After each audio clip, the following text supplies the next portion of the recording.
참 예수님, 오늘 성 요한 마리아 비안네 사제 기념일입니다.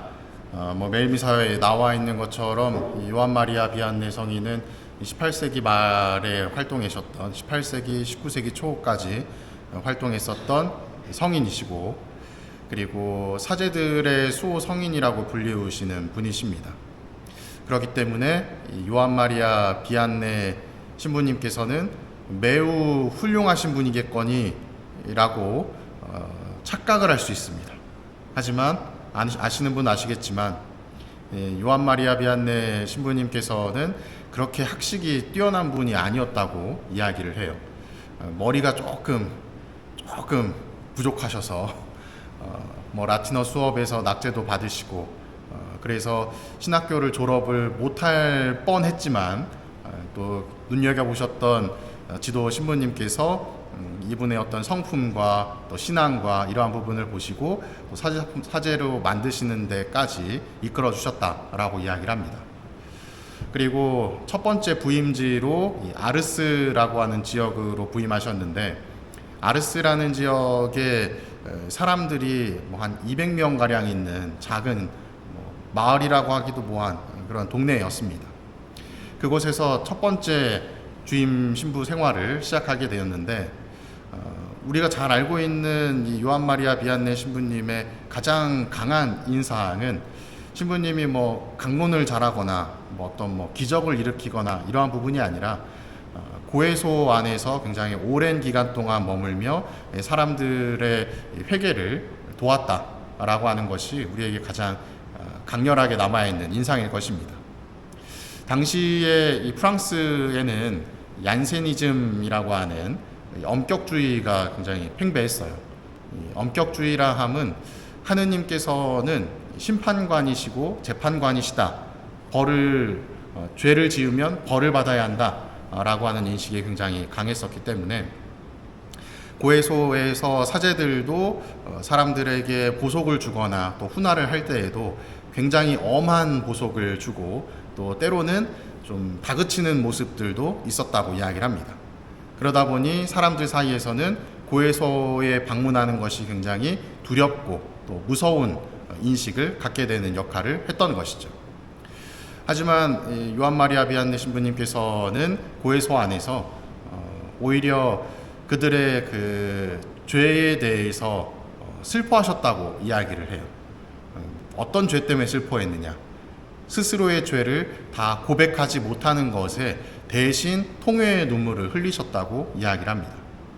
또한 나아가서 신부님께서는 그 고해소 안에서 우리가 보석을 줄 때에도 엄중한 보석을 주는 것이 아니라 성모송 한 번을 보석으로 주셨다고 이야기를 합니다. 그랬더니 어떤 분이 그런 이야기를 하셨대요. 신부님, 보석이 너무 약한 거 아닌가요? 그랬더니 신부님께서 이렇게 말씀을 하셨대요. 형제님은, 자매님은 성모송 한 번의 보석을 바치십시오. 나머지 보석은 제가 대신하겠습니다. 라고 이야기를 하셨다고 합니다. 그래서 매일같이 스스로를 또 단련하시고 또 단식하시고 하는 모습을 통해서 수많은 사람들의 죄에 대한 보석을 대신 이행하는 모습을 보이셨다고 합니다. 그러한 부분들이 소문이 나다 보니 점차 그 작은 마을이었던 아르스를 방문하는 신자들의 수가 늘어나게 되었고 누적 신자 수가 10만이 넘어갔다라고 하는 이야기가 나오는 것도 그러한 이유였습니다. 이러한 신부님의 활동 안에 고해성사의 은총은 굉장히 크게 작용하게 되는데, 지금 시대에 한 200년 넘는 약 200년 정도 지난 이 시점에 우리는 고해성사를 어떻게 생각하고 있는가 생각해 보시면 좋겠어요. 과거에는 엄격주의다라고 하는 것을 통해서 사제들이 마치 재판관처럼 여겨지는 경우들이 굉장히 많았는데, 지금도 그러한가? 지금은 그런 일들이 거의 없다고 생각이 듭니다. 저만 해도 마치 아르스의 성자처럼 보석을 뭘 드리죠? 주님의 기도 2번. 한 번은 너무 약한 것 같고, 그래서 2번은, 3번은 또 약간 좀 많은 것 같고, 그래서 2번 정도 항상 이제 고정적으로 보석을 드리고 있습니다. 그리고 또한 어떤 죄를 고백하시든지 제가 거의 거기에 관해서 이러쿵저러쿵 이야기하지 않아요. 왜냐하면 괜한 이야기를 했다가 이분이 혹시라도 상처받지 않을까 하는 염려도 있고, 또 충분히 스스로 돌이켜 보시고 오셨을 거라고 하는 믿음을 가지고 특별한 이야기를 하지 않습니다. 하지만 때로는 정말 성찰치 않고 오시는 분들이 간혹 계시는데, 그러한 경우에는 이제 좀 엄하게 말씀을 드리기도 합니다. 여튼 지금 현 시대를 살아가는 우리 교우분들은 그런 엄격주의의 시대를 사는 것이 아니라 조금은 유한 상황에 놓여 있음에도 불구하고 이 고해성사를 보는 것에 굉장히 두려움을 느끼고 계시는 것 같아요. 두렵기도 하고 또 부끄럽기도 하고. 그래서 아르스의 성인이신 이 비안네 신부님께서는 그런 이야기를 하셨어요. 죄를 지을 때에는 악마가 부끄러움을 감춘다. 하지만 고해소 안으로 들어왔을 때에는 악마가 부끄러움을 드러내게 만든다. 우리는 우리의 죄를 고백할 때에 굉장히 부끄러워하기도 하고 또 두려워하기도 하고 걱정들이 굉장히 많은 것 같습니다. 그러나 고해소 안에서 죄를 고백한다는 것은 사실 인간인 사제에게 죄를 고백하는 것이 아니라 그리스도께서 사제를 통해 육화하시는 신비에 나도 동참하는 것이에요.